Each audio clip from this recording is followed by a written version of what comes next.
These are the settings that I use for real estate photography. On my wide-angle lens, I set it to 10 millimeters for wide-angle shots. My camera has a crop sensor, so to get the equivalent of a full frame, you times the lens by 1.6. So 10 millimeters is now 16 millimeters. I set my ISO to 250. Aperture F9. Click on the menu to find the auto exposure bracketing and select 3 brackets at 2 stops apart. Click OK to lock it in. Also as important, adjust the shutter speed to get the correct exposure at 0. Don't forget to set your timer at 2 seconds. This reduces camera shake after you press the shutter button.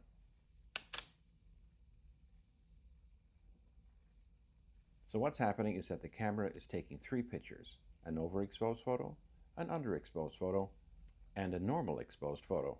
I'll then edit them together in Lightroom and Photoshop.